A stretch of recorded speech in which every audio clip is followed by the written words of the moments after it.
Hi, this is Lylanthia. Welcome back. So I've got the cards from the Deck Builder's Toolkit that I opened up, and we're going to go through and we're going to make some decks. Pretty excited about the whole process. So the first thing that I did after going through this all was I sorted out all the cards. So I've got my lands, I've got tokens and stuff, more non-basic lands, some more tokens and stuff, non-basics. And then I actually sat down and I built a couple of ideas here, and I think these cards got unsorted while I was gone. Let me go ahead and fix that real quick like here. Okay. Sorry about this. Now I feel like I'm wasting a little bit of everyone's time. I hope you don't mind bearing with me for a quick second here. So the two archetypes I really wanted to focus on, just popped out of the packs random, was the green-blue tempo deck and the black-white allies deck. Now, I think both are pretty solid. I like the both of them quite a bit. Just had a gust of wind outside and it scared me a little. The black-white allies deck I actually pre-prepared ahead of time. So I've got that whole 60 right here in my hands. So I'm going to go ahead and scoot back all these cards that we sorted, noticing that we had very little in the terms of multicolor cards, which is kind of interesting. And we'll go ahead and take a look and see what we have here. You'll notice there's not a lot of white and a lot of black left over.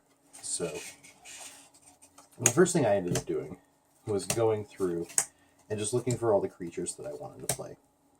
So the black-white allies deck, I should really not call it that actually, is really a deck that's focused around a couple of different synergies. So the first one is small creatures that have small game state affecting abilities. And somebody on this World of Warcraft chat I had open just mentioned something. And focusing around the life gain aspect of things here. So in Battle for Zendikar, it was kind of a theme that there was a lot of small guys in white and black that had life gain matters. And that was something I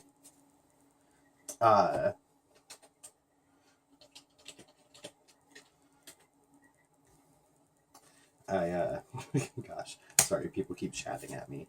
You also have access to a lot of like really small tempo spells, such as like Expose Evil, things like that. And then you get to play equipment to kind of round out your team. So, still going through and sorting these all out so you can see them all. I usually like to throw a couple of combat tricks in as well. They usually surprise the opponent a little bit. And, man, sorting this back out because I shuffled it. I actually recorded this video once already, and it ended up getting messed up because my camera was full. But so, if we take a look at all of the guys and all of the spells, we'll be able to see that this deck, typically, it curves out around 3. That's the highest we want to play for creatures. We end up having 1 Colostria Night Wish, or Night Watch, get in here, just because it gains flying when you gain life, which makes it kind of a decent finisher.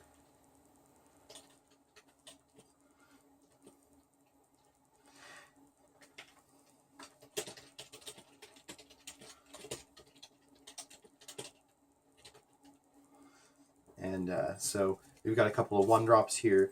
We also have Dead Weight, which lets you kind of tempo your opponent, which is fantastic early in the game. Explosive Apparatus made the cut, just because it's a piece of removal. And then as far as other removal went, we ended up with a Stasis Snare in this pool, and a Gideon's Reproach. These two are very valuable because Gideon's Reproach can take out things with 4 toughness. Stasis Snare can take out any size of creature. We like Expose Evil because it lets you tap down a couple of guys, which is always a solid game plan. And then we like Smite the Monstrous because it picks up big guys. So having the access to killing big guys is really important for a deck like this because it's what really makes your turn 4, your turn 5, and your turn 6 work. While you're getting through with your horde of little dudes, you kill off their big dudes so you can keep getting through. And then we have some team building in the form of Inspired Charge. So creatures you control get +2/+1 until end of turn. Ended up with 2 of those. And then we have Allied Reinforcements, which is fantastic in the 4-drop spot because it gives us 2/2/2s, which splits up our threats, makes it harder to deal with. Strength to Arms, if you control an equipment, it ends up creating an extra guy when you play it, in addition to giving a guy +2/+2. And then, since we had a couple of equipments to play, it felt like an auto-include. We've also got Bone Splinters, train one of our little guys, and the card Bone Splinters for a big guy. Great way to help finish off some things. And then Shambleback, exiling a creature card to get a 2/2 zombie and gain 2 life. It synergizes with the life matters, gives you a 2/2 for 1 mana, and can turn off some of the graveyard strategies. So, I mean, overall, we got a really decent amount of power out of this. I neglected to put in Nightmare or Sarah Angel or the big, huge angel that come in the Deck Builder's Toolkit just because I don't feel like it fits the style of the deck. We're trying to get the game over quickly, not wait for 5, 6, and 7 drops. So, this has been a look at the Black-White Allies deck. And now I haven't prepared it ahead of time, so the Blue-Green Tempo deck is the next one we're going to take a look at while I scoot this one off to the side. I would say this is probably a little bit less powerful than like an intro pack deck, but realistically, we're going to be able to make 2 or 3 decks out of this, which means that we're going to have, you know, access to more fun with our friends for the buck compared to an intro deck. So the blue cards are what I want to focus on first. So I did notice Slip Through Space made it into this, and then I think we may have gotten more than one. Oh, there was a Planar Outburst. Seem to remember having 2. Okay, we didn't get 2.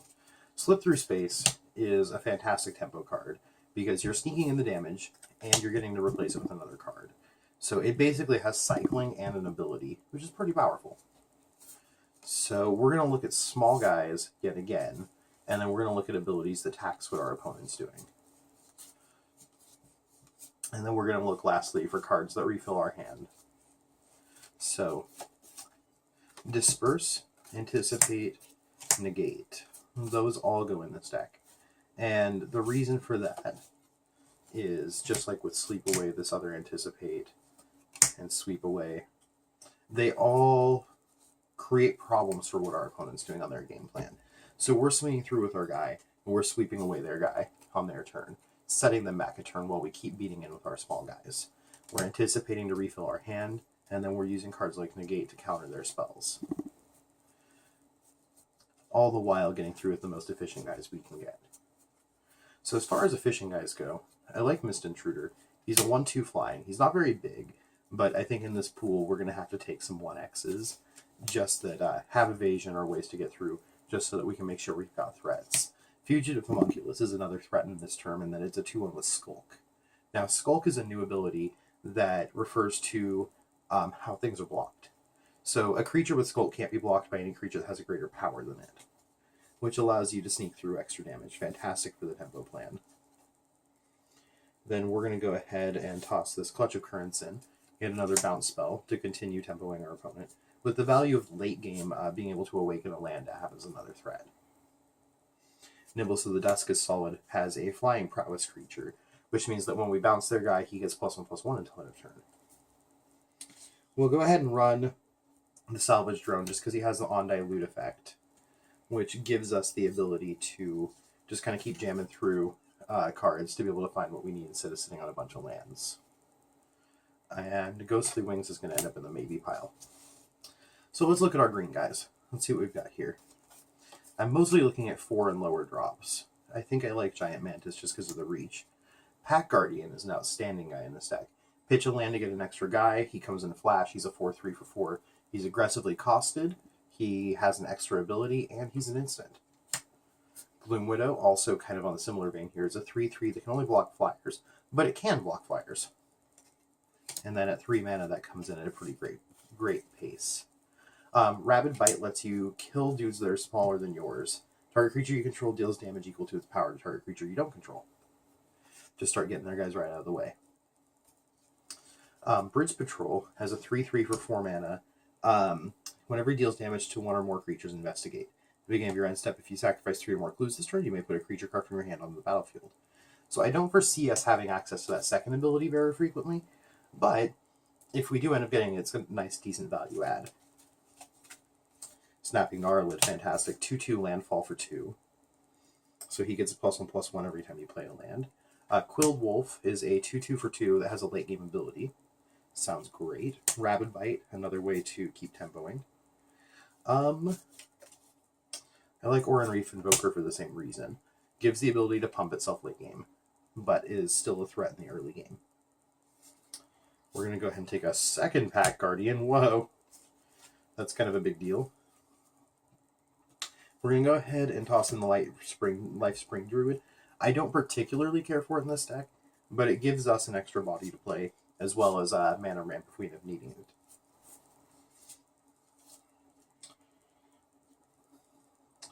Now, we're light on allies, but Tarju Warcaller is an interesting choice for this deck because the turn it comes into play, all of your guys get +2/+2, which means that you're swinging in and you're getting stuff done. Now, I don't know about you, but I like swinging in and getting stuff done.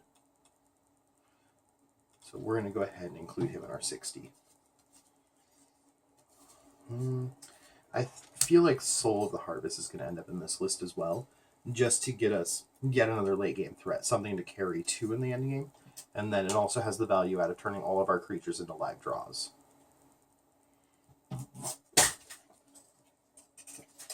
Soul of the Harvest reading, of course, trample whenever a non-joking creature enters the battlefield, you may draw a card. I think we'll round things out here with a Swell of Growth. +2/+2 until end of turn, you can put a land card for your hand in the battlefield.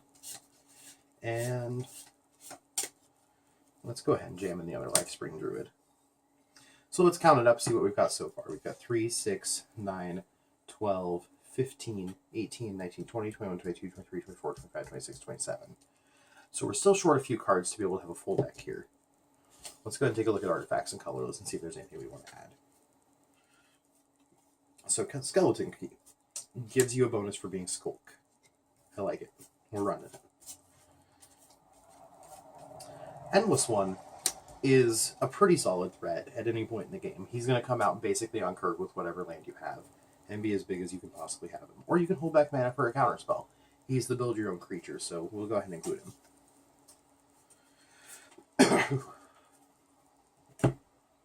Back to looking over blue, we're going to go ahead and throw the Ghostly Wings in. And we're going to go ahead and throw the Epiphany of the Drowned Yard in. Epiphany of the Drowned Yard reads, reveal the top X cards +1 of your library and separate them into 2 piles. An opponent chooses one of those piles, puts that pile in your hand, and the other into your graveyard. So a great way to get some extra value out of drawing extra cards. I think Coastal Discovery is going to end up being fine in here. Draw 2 cards for 3 and a blue. Awaken 4 for 5 and a blue to get a 4/4. Sphinx of the Migosi seems fine. And pour over the pages with as few spells as we, or a few small things as we have, I think can really be okay in here. We're going to go ahead and run the Stitched Mangler. Enters battlefield tapped. When enters battlefield tapped, her creature and opponent controls. Yet again, hitting that tempo stride. In fact, do we have another one of those by chance? We do not. So then, don't like Piece of the Puzzles here because I don't think we're instant sorcery heavy enough. But I think Air Servant is going to be what rounds us out here. So flying for 4/3 for 4 and a blue. Pay 2 and a blue, tap target creature with flying.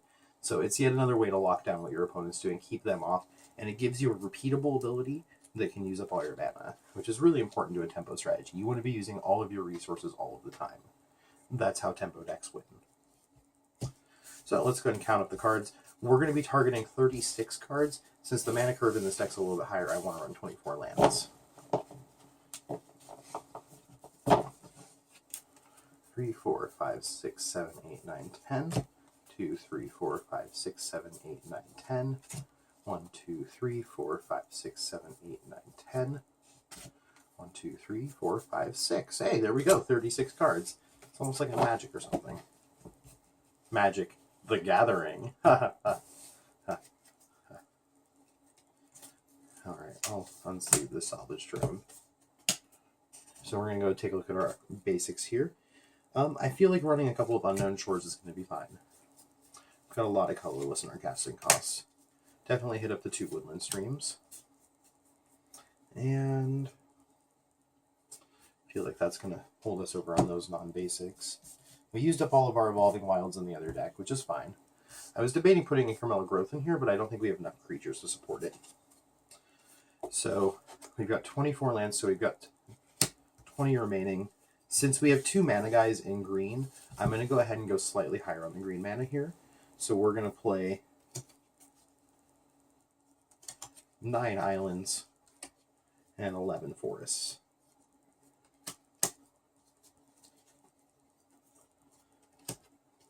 Because I want to make absolutely sure that if I can, that I can cast Lifespring Druid. And so, there we go.